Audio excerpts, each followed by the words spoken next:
This video is on factoring quadratics. When you have four terms, we're going to use the method of grouping. Grouping is when you group together two terms that have something in common, then factor out their GCFs.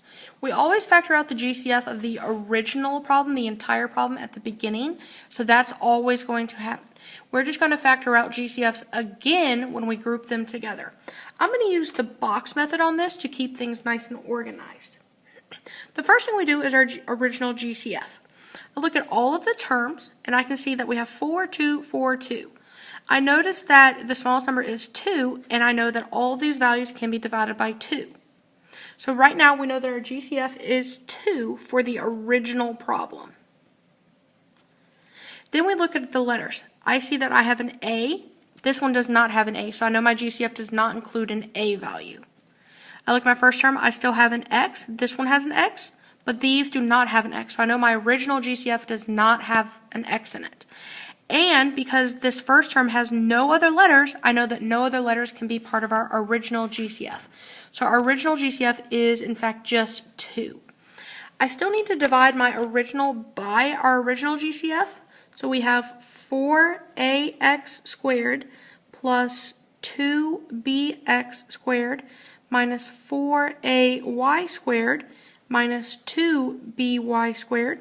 We're going to divide all of this by the value of 2. Every single one of them, because this is our original GCF. We're going to have 2 parentheses because that was our original GCF. We're left with 2ax squared plus bx squared minus 2ay squared minus by squared. Close parentheses because that was the end of the expression. Now that we factored out our original GCF, we look at how many terms we have remaining in the parentheses. We have 4 terms remaining in the parentheses, so we're going to try and factor it further using grouping. With grouping, I will make a box that will have 4 boxes inside of it. What I'm going to do is I'm going to place my values, my 4 terms, inside of here. Now I will generally start with my first term, and I try and look for the one with the biggest exponents.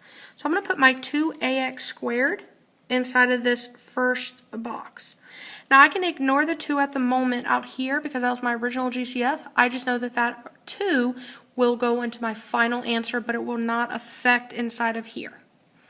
Now for my second box, these 2 boxes right here, I can pick from any of these 3 terms, but I need to make sure that this box and this box have something in common with a 2ax squared. Even if it's a number, it should be a letter or a number.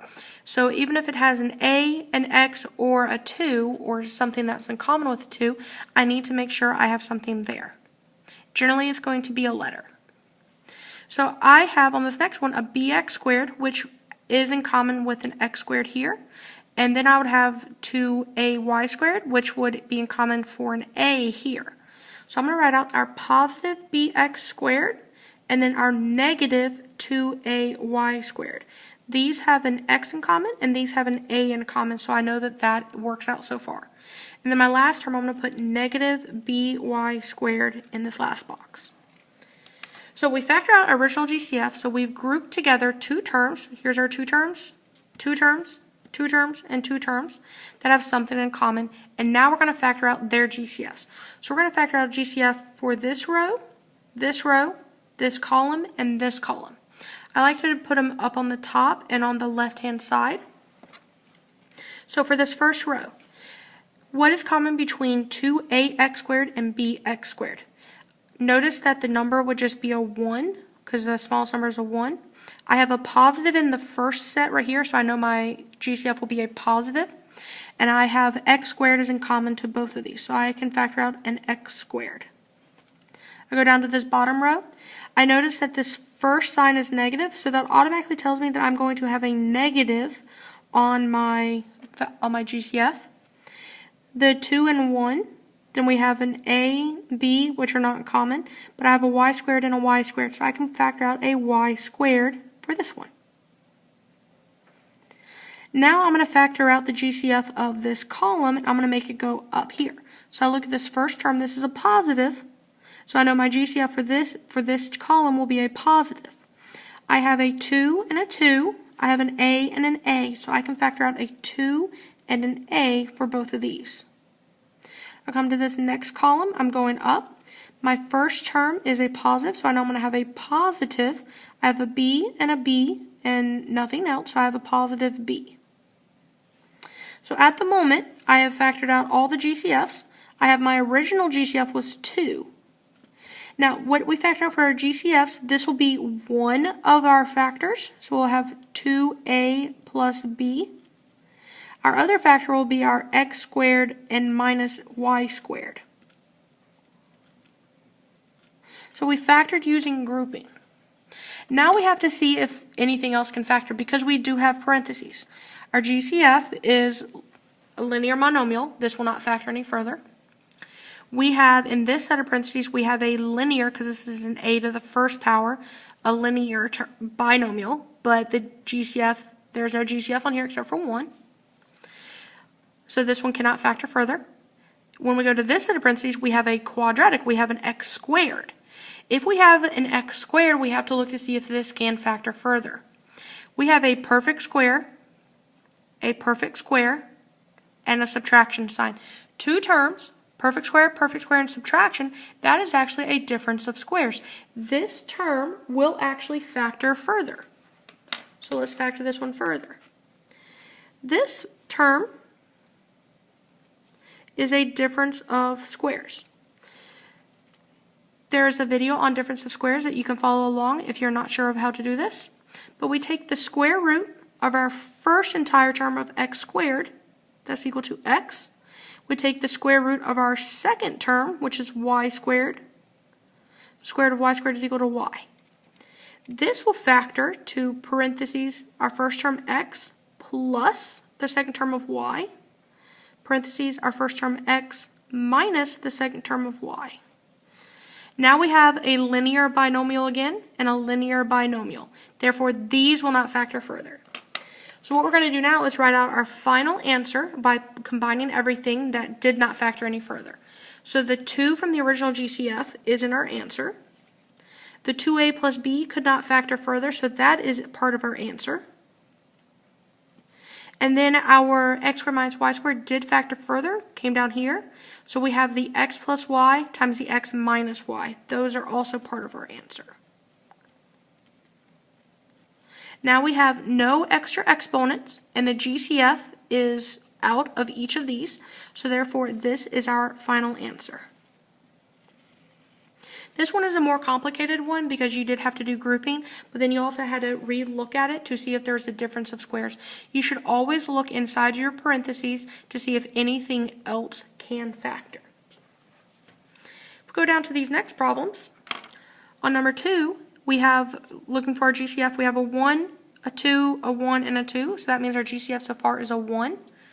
This has a letter of x. We have an x, we have an x, we do not have an x. Therefore, our GCF is just a 1 so far. And since this term only has a letter x, I know no other letter could be our GCF. So our GCF is just 1. If your GCF is just 1, we do not have to rewrite the 1 down. It will not change the quadratic at all, or the polynomial at all. So there are 1, 2, 3, 4 terms, so I'm going to use grouping, and again I'm going to use the box method to do this. So I'm going to draw a box, and then I'm going to split it up into 4 boxes. I'm going to take my highest exponent, which is x squared, I'm going to put it in my first box. I have to make sure that these 2 boxes are one of these 3 terms, but it has to have something in common with this first box. Generally, it's going to be a letter. So if I put 2x here, it has an x in common. If I put the xy here, it has an x in common. So I know that I can put the positive 2x here and the positive xy here, and these both have something in common with the first box. Therefore, I can put the 2y in this last box. Now we factor out the GCFs of the columns and the rows. So this first row has a GCF of a positive 1x. So I can just put a x. This row has a GCF. We can see that this first term is a positive, so I know this will be a plus. This has in common the letter Y, so it'll be X and Y. If I go to this column, my first term is a positive, so I know this will be a positive. This has in common 1x because I have a smallest exponent of 1 here, so I can factor out an x for this one. On this next column, I see that my first sign is a plus or a positive, so I can put plus, and I can see that they both have a 2 in common, but they do not have a letter in common. So I have my GCF out of each row and column, and now what we do is just write out our answer. I know we have a 1 here. We do not have to write the 1, but you can. We have parentheses. We have the x plus 2 is our first factor, and then we have our x plus y is our second factor.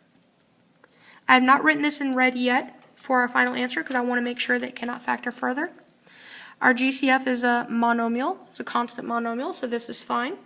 Then we have a linear binomial because we have an x to the first power, and there's no other GCF besides 1 on here. This one is also a linear binomial. This will not factor further because the GCF is also 1. So this actually is in fact our final answer. Now I'm going to rewrite this but without the 1 here because the 1 times everything stays the same. So I have parentheses x plus 2, parentheses x plus y, close parentheses. Now again, this is x plus 2 times x plus y. You can also write it as x plus y times x plus 2. That's called the commutative property of multiplication. It doesn't matter which order goes first because they will equal to the same thing. On this last one down here, again we're going to look for our GCF. We have the smallest number is a 2. 6 can be divided by 2, but 3 cannot be divided by 2. The next one would be 1. Everything's divisible by 1. Then we look for the letters. So we have an A, but we do not have an A, so A doesn't work. Then we have an X. We do not have an X, so X does not work. Now if I just look at my first term, I know that I have no more letters, so no other letters can be part of our GCF. So our GCF on this one is just 1. So I have 4 terms, so I'm going to try grouping again. I'm going to draw that box, which I'm going to split up into 4 boxes because I have 4 terms. I'm going to put, generally I just like to put my first term in the first box, or if it's the highest exponent, I'm going to put 6ax. Now if I try and put my 2b here, notice that it does not have a letter in common with the ax, so that's probably not going to be the best one to put here. But if I have a 3a, it does have an a in common, so I can put the negative 3a here. I cannot put my 2b here either because it still does not have anything in common with the first box. But my 4bx, it does have something in common, so I can put the positive 4bx here. And then I can put my negative 2b in this last box. I want to make sure that these 2 corners have something in common with the first box, and generally we do want it to be a letter. We like it for it to be a letter. Now I factor out the GCF again of the columns and rows. So this first row, I see my first sign is a positive. My GCF of 6 and 3 will be 3. And they have an A in common, so it's going to be 3A. On this next row, my first sign is positive, so I know I'm going to have a plus. The numbers are 4 and 2. I can see that 2 will be the greatest common factor for that. And they do have a B in common as well, so it'll be 2B. Now if we work on the columns, I see that the first one is a plus, so I'm going to have a positive up here. We have a 6 and 4. GCF of 6 and 4 is 2. These do not have A and B in common, but they do have X in common, so the GCF is X. This last column, I can see the first sign is negative, so I know my GCF will have a negative. 3 and 2 have a 1 in common. A and B have nothing in common, so the GCF here, it does have to have a GCF. Everything has a GCF of 1 at least, so it's a negative 1 right there. So now I'm going to rewrite this. I can put my GCF of 1 out on the front, parentheses. My 2x minus 1 is my first factor, parentheses. My 3a plus 2b is my second factor. Again, I'm not putting this in red just yet because I want to check to see if anything else can be factored out of this. This is a constant monomial, therefore I cannot factor that any further. We have a linear binomial, and the GCF is out of that, so this cannot be factored further. This one is also a linear binomial, and the GCF is out of here, so this cannot factor further. That means that this is completely factored. So I'm going to write this back as my final answer. I'm going to drop off the 1 because, again, 1 times everything will stay the same. So I'm going to have factor of 2x minus 1 times 3a plus 2b. And again, you can have 3a plus 2b times 2x minus 1 because of the commutative property of multiplication. That is how to group 4 terms with using the box method.